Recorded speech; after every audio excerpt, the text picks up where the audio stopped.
¿qué tal? Bienvenidos a un nuevo video.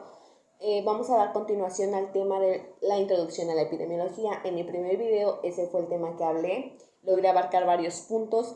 Hoy es nuestro segundo video y nuestro segundo tema. Hoy vamos a hablar sobre los tipos de teoría miasmática y anticontagionista. Vamos a iniciar. Bueno, la teoría miasmática, ¿qué es? El miasma es un término que proviene del vocablo griego miasma, que puede traducirse como una mancha. Así se denominaba a la emanación dañina, que de acuerdo a creencias antiguas, brotaba del agua estancada, las sustancias corrompidas o el cuerpo de las personas que padecían una enfermedad. Como leí y como expliqué, un miasma era nombrada como una mancha. Decían que la enfermedad surgía de ahí, brotaba del agua estancada, como podemos, por ejemplo, un claro ejemplo, llueve, ¿no? Entonces se hace un charco, pero obviamente ese charco y ese hoyo, antes que hubiera agua, tenía pues basura, y la gente creía que esa agua estancada o llevaba mucho tiempo, si una persona se enfermaba, le daban esa creencia y denominaban esa teoría que de ahí se enfermó. No, pues es que te pasó esto, de ahí pareciste la enfermedad, de ahí la agarraste. Entonces eran teorías que en ese tiempo, en esa época, en esos siglos, a la gente dándole nombre a eso y a la enfermedad que la persona padecía. Bueno, con el paso del tiempo la teoría miasmática fue refutada, aunque Justus von Liebig, este nombre fue un químico que, dadas las circunstancias, él investigó esta teoría y como ya mencioné, investigó en varios puntos para saber si esto era verdad. Volvió a reflotarla en el siglo XIX. De acuerdo a este químico, la sangre fermentaba generando miasmas que provocaban diversas clases de enfermedades, desde sífilis hasta cólera, ya que se combinaban en el aire con los gases surgidos a partir de la descomposición de las materias orgánicas que se hallan en el planeta. Como se menciona, este químico hizo varias investigaciones y de acuerdo a eso, él dijo ¿por qué? ¿Por qué surgió esto? ¿Por qué surgió esta teoría? Entonces, él refutó que la sangre que nosotros, como seres vivos tenemos, se fermentaba y pues salíamos, y de acuerdo a todos los gases que se encuentran en el medio ambiente, contraíamos enfermedades. Todo esto se mezclaba y pues resultaba una enfermedad. Y de esta forma él pudo, pues, no desmentir, dar un poco más de pruebas y mostrar pues otro tipo de explicación a esto. Ahora vamos a hablar un poco sobre la historia de la epidemiología. Vamos a mencionar varios autores, personajes, como ustedes los quieran llamar, que su paso marcó, que dejaron una leyenda, unas teorías o algo que hasta la fecha uno investiga, y en la actualidad pues no hay personas así. Ellos fueron unos sabios, a ellos se les podía llamar sabios porque su inteligencia era enorme. Vamos a describir poco a poco a estos personajes. Bueno, vamos a iniciar con quién fue Sócrates. Sócrates, nacido en el año 469 a.C. Sócrates alcanzó su madurez intelectual en un momento en el que en Atenas triunfaba una corriente filosófica particular, el movimiento sofístico. Sócrates era unos 20 años más joven que Protagoras, la gran figura de los sofistas, y definió su propio pensamiento en el debate constante con las tesis de los sofistas, a los que criticó duramente por sus ideas políticas y morales, también por el modo en que buscaban rentabilizar económicamente sus enseñanzas. No quiero adelantar un poco, pero Sócrates fue una gran persona, fue una persona que él se basaba y él decía que para él la enseñanza no tenía precio. Él tenía una gran inteligencia, descubría muchas cosas y para él su satisfacción era enseñar sin ningún costo. Pero esto, que para Sócrates era como darle un poco a las personas de lo que yo sé sin recibir nada económicamente, esto lo llevó a la quiebra. Vamos a leer poco a poco. Bueno, su filosofía de Sócrates.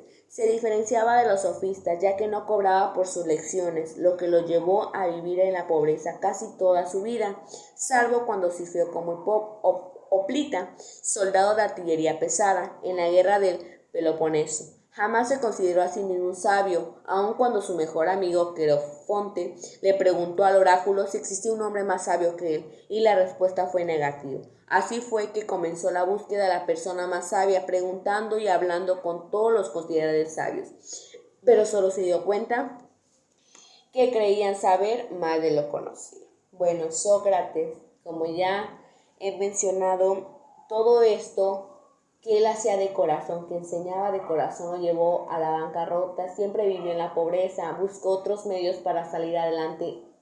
Y vamos a mencionar esto muy bien y que nos quede claro, nunca cobró ningún solo peso. Entonces, dada esa circunstancia, su mejor amigo le preguntaba que si él se consideraba uno de los hombres más inteligentes, más sabios, y él no decía, o sea, él no se daba tantos elogios, él no decía, ay, no, yo soy, no, él siempre fue sencillo en ese aspecto. Entonces su amigo se dio la tarea de ir preguntando a las personas que en ese tiempo la gente los conocía como sabios, y se dio cuenta que no sabían tanto como Sócrates, como él pudo saber. Entonces, la representación de su filosofía reaccionaba, va contra los principios de los sofistas, abordaba el relativismo y la subjetividad. Su lógica se basaba en la discusión racional acompañado de un fuerte objetivismo en los conceptos del amor, virtud y justicia. Él abarcaba varios puntos y no solamente por la enseñanza, él era una persona totalmente fenomenal. Ahora vamos a hablar sobre otro personaje que hasta la fecha ha dejado huella. Bueno, ¿quién fue Hipócrates? Hipócrates era un médico griego nacido en la isla de Kos, Grecia, el año 460 a.C. Fue visto como el médico más grande de todos los tiempos y basó su práctica médica en la observación y el estudio del cuerpo humano. Rechazó los puntos de vista de sus contemporáneos, que consideraba que la enfermedad era producida por supersticiones como la posesión por espíritus diabólicos o la caída del favor de los dioses, y sostuvo que la enfermedad tenía una explicación física y racional. Por esto se les consideraba el fundador de la medicina. Esta persona acabó con todas esas supersticiones de la gente que decía que una enfermedad era basada en cosas del diablo o qué sé yo, supersticiones que no eran al caso. Entonces él acabó con todo eso, las negaba esos puntos que a él le llegaban a sus oídos, y él se basaba que una enfermedad tenía una explicación tanto física y racional. Entonces de ahí él fue considerado como el fundador de la medicina. Bueno, Hipócrates sostenía que el cuerpo debe ser tratado como un todo y no como una serie de partes, describiendo con cuidado síntomas como la neumonía, así como de la epilepsia en los niños. Mantenía que el proceso de la curación natural podía obtenerse por medio de reposo, una dieta adecuada, aire fresco y limpieza corporal. Además, notó que había diferentes individuos en la severidad de los síntomas de enfermedades y que algunos individuos las resistían mejor que otros. Él se inclinó por el lado de la medicina natural, que es mientras un reposo, una dieta blanda, una dieta balanceada y aire fresco, esto hacía un conjunto y se curaban las personas. Pero como todo, hay personas que sí lo aceptaban, su cuerpo lo aceptaba, y otras personas que definitivamente no daban batalla contra esto. Bueno, el pensamiento epidemiológico resurge hasta mediados del siglo XIX, con médicos como John Snow, William Fark, William Booth y Peter Louis Panum. Bueno, vamos a proseguir.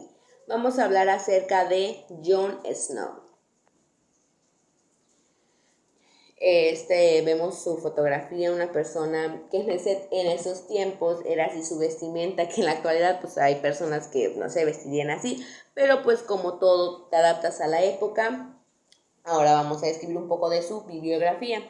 John Snow nació en York el 15 de marzo de 1813 y murió en Londres el 16 de junio de 1858. A los 14 años fue alumno del Dr. William Hawkins, cirujano que ejercía en Newcastle. Pudo hacer 3 años de aprendizaje en el hospital de Neustadt. En 1836, Snow comenzó su práctica hospitalaria en el Hospital Westminster de Londres y en 1838 pasó su examen de grado. Snow asistía regularmente a las conferencias y debates de la Sociedad Médica de Westminster, donde presentó ingeniosos instrumentos y procedimientos quirúrgicos como un resucitador para respiración artificial y un aparato de paracentesis torácica que aparecen escritos en la Gaceta Médica de Londres. Este personaje, hablamos un poquito de su bibliografía. A lo largo, él siempre tenía en mente que quería ser un cirujano, ser un médico excelente. Fue obtuviendo grandes reconocimientos y al fin pudo estar en el lugar de sus sueños, y todo a base de sacrificios. Ahora, este gran personaje, ¿por qué hablamos un poco de él? ¿Por qué hablamos un poco de su bibliografía? Porque no todo es teoría. O sea, también debemos saber qué hizo antes de todos esos logros que obtuvo como persona. Por eso me sonó interesante describir un poco cómo inició, dónde pasó, dónde hizo leyenda antes de descubrir nuevas cosas. Vamos a hablar de la epidemia de cólera de 1854. Como podemos darnos cuenta en esta imagen, vemos a una persona que está como en un poste, y ese poste tiene varias conexiones. Esas conexiones las abren y sale agua. Vemos a niños, a la muerte, a 2 señoras tomando agua. De ahí vamos a ver por qué está la muerte ahí. ¿Qué tiene que hacer en esta imagen? Bueno, Snow vivía cerca de la zona. En esa zona que nosotros vemos se empezó el brote de cólera. Entonces, él conocía perfectamente a las víctimas que habían sido de ahí. Él conocía perfectamente la zona. Tenía su residencia en el 21 Sloane Street, todo, y que sorprendentemente ninguna indicación pública hace referencia hoy en día a este hecho. Todo esto que mencioné era, él vivía cerca de ahí, entonces para él fue un poco más fácil hacer todo ese tipo de investigación. El centro del brote inicialmente se consideraba Golden Square. Snow, que ya había trabajado en el norte de Inglaterra con los mineros, tenía experiencia y ya llevaba algunas ideas trabajadas sobre el tema de la salubridad y las aguas.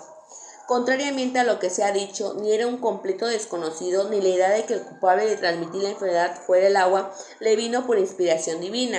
Es cierto que todavía no se conocía el origen de la infección microbiana, pero el mismo Snow era partidario de una idea que iba tomando forma entonces, la cual defendía que las enfermedades transmitidas de persona a persona son producidas por algún tipo de materia que pasa del enfermo sano multiplicándose en las personas que ataca. Bueno, el cólera era endémico en la India y había estado presente en las Islas Británicas desde 1830 con ocasionales brotes, ninguno tan grave como el que se produjo en Londres, como ya mencioné, en el verano del año 1854, y en el que murieron más de 600 personas en un área de apenas medio kilómetro de diámetro en el barrio de Soho. George Snow hizo grandes investigaciones ahí. A él se le facilitó un poco más porque él vivía donde pasó todo esto. Entonces, de acuerdo a eso, cuando él pudo comprobar que ahí era el origen de todas esas personas que habían muerto, pudieron quitar el aparato donde sacaba el agua, y después de que quitaron eso, pudieron eliminar eso, las personas, hubo una gran disminución de muertes. Ya poco a poco este brote pudo disminuir. Ahora vamos a hablar acerca de otro gran personaje que tuvo leyenda, y ahora vamos a hablar de William Farg. Fue un epidemiólogo británico y principal propulsor de las estadísticas en la medicina inglesa durante el siglo XX, un médico cualificado que fue capaz de desarrollar su interés en la generación y uso de las estadísticas médicas. Tras su nombramiento en 1838 de la Oficina de Registro General, el departamento gubernamental responsable de registrar los nacimientos, defunciones y matrimonios, su contribución más importante de la salud pública fue en la creación de un sistema que habitualmente registra la causa de la muerte. Vamos a hablar un poquito acerca de este personaje, William Farg, que fue una persona que, igual como todos estos personajes, tuvo un lado triste. vamos a hablar un poquito acerca de su vida personal y profesional. De William Farr. Su esposa murió de tuberculosis en 1838, después de lo cual se aseguró un puesto en el Registro General de la Nación como primer compilador de resúmenes científicos. Fue responsable de la recopilación de las estadísticas oficiales de médicos en Inglaterra y Gales. No hubo un importante brote de cólera en Londres en 1849 que mató alrededor de 15,000 personas. Industrialización temprana había hecho en Londres la ciudad más poblada en el mundo. En ese momento, y el río Támesis era muy contaminado con agua residuales no tratadas. Farr, suscrito a la teoría convencional de que el cólera se llevó por el aire contaminado en vez del agua. Como ya mencioné, William Farr fue una de las personas que creía que era el brote de cólera era una teoría miasmática, porque él decía que se hallaba en el aire y no en el agua contaminada. O sea, que esta es una teoría miasmática. Ahora vamos a seguir por este gran personaje, que es el personaje William Booth. William Booth investigó cuidadosamente la fiebre. Investigó cuidadosamente la fiebre tifoidea, llegando a conclusiones semejantes a las de Snow en relación a la fuente de infección y el mecanismo de transmisión de la enfermedad. William Booth nació en el 14 de septiembre de 1811 hasta el 9 de enero de 1880. Fue un médico inglés y epidemiólogo conocido por reconocer que las enfermedades infecciosas eran contagiadas. Reconoció que los llamados venenos que participaban en enfermedades infecciosas se multiplicaban en los intestinos de los enfermos, estaban presentes en sus fugas y puedan ser transmitidas a la salud a través de su consumo de agua contaminada.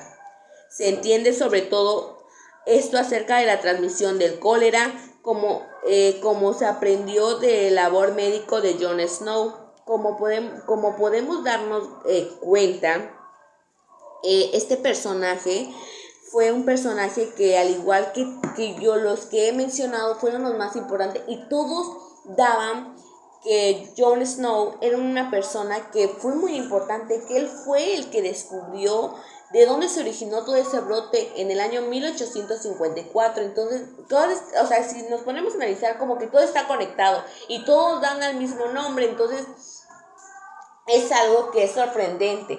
Bueno, ahora vamos a continuar con Peter Louis Van Loon. Bueno, este gran persona nació en el 19 de diciembre de 1820 al 2 de mayo de 1885. Fue un danés fisiólogo y patólogo, nacido en la isla de Bornholm en Ron.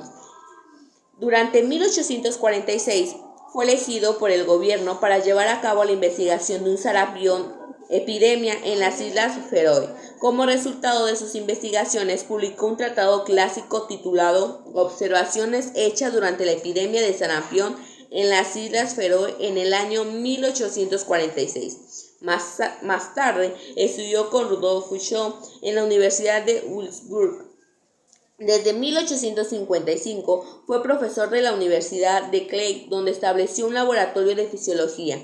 Preocupado por el sentimiento antidanés, en Kew se trasladó a la Universidad de Copenhague en 1862, donde pasó el resto de su carrera.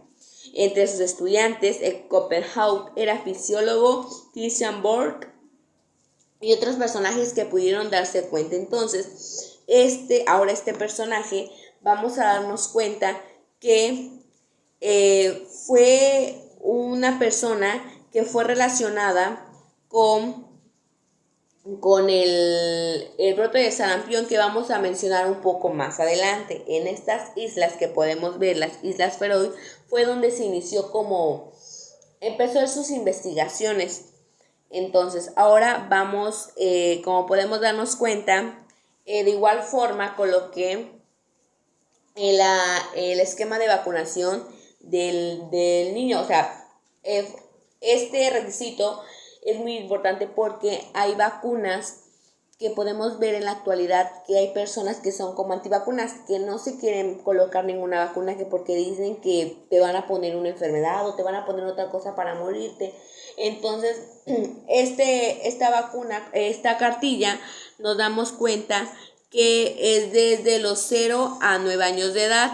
Y podemos ver que entre ellas está la vacuna de hepatitis B, y aquí en la siguiente columna dice la enfermedad que previene, y así sucesivamente, y ya dice la dosis y edad y frecuencia. Entonces esta me resultó de gran utilidad, o sea, de un gran aporte ponerla para también nosotros darnos cuenta, pues tal vez ya no nos acordamos de cómo era nuestra cartilla, pero pues podemos ver la de los 0 a los 9 años, qué vacuna se va a poner, para qué enfermedad se va a prevenir, la dosis y la edad en que se va a colocar. Bueno, ahora vamos a hablar acerca del sarampión, el famoso sarampión.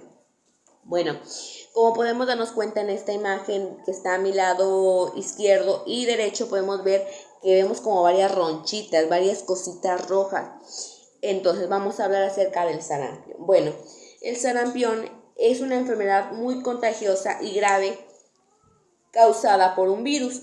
Antes de que la vacuna se introdujera en 1963 y se generalizara su uso cada 2 o 3 años, se registraban importantes epidemias de sarampión que llegaban a causar cerca de 2 millones de muertes al año. Se calculaba que en 2017 murieron 110,000 personas por esta causa, la mayoría de ellas menores de 5 años, y a pesar de existir vacunas seguras y eficaces, el sarampión es causado por un virus de la familia de los paramyxovirus y normalmente se suele transmitir a través del contacto directo y del aire. El virus infecta el tracto respiratorio y se extiende al resto del organismo. Se trata de una enfermedad humana que no afecta a los animales, entonces solamente estamos hablando que afecta a las personas, animales no. La intensificación de las actividades de vacunación ha influido de forma decisiva en la reducción de las muertes por sarampión. Se estima que entre el 2000 y el 2017 la vacuna contra el sarampión evitó 21.1 millones de muertes. A nivel mundial, las defunciones por sarampión han descendido un 80%, pasando 545,000 en el año a 200 o 110,000 en 2017. Por eso es muy importante que uno se vacune, o sea, que uno tome las medidas y nos vamos a evitar de tantas enfermedades que nos van a pasar. Entonces, debemos tomar esto en cuenta, o sea, tomar conciencia que cuando una persona se vacuna no le van a introducir otra cosa o no lo van a matar, no, pero pues lamentablemente y hasta la fecha en la actualidad, un claro ejemplo es el COVID, que nosotros pues para enfrentar, Dios no lo quiere, nos da este virus, debemos estar 100% sanos y tener las vacunas, no la vacuna del COVID, porque aún no hay una vacuna del COVID, pero tener nuestro sistema inmunológico al 100, que nos ayuda a salir de esta enfermedad. Pero pues debemos tomar conciencia todo esto para poder salir adelante. Bueno, coloqué información acerca de toda esta información que he mencionado y he leído, de dónde saqué toda la información, le coloqué las bibliografías y por mi parte sería todo. Espero que haya despejado un poco las dudas y pues estamos aprendiendo todos juntos. Todos tenemos puntos diferentes, pero todos vamos hacia un mismo objetivo y hacia un mismo tema. Entonces, espero en un siguiente video poder seguir compartiendo lo que yo he investigado y he aprendido a lo largo de esta materia y estos temas. Y les deseo un excelente día.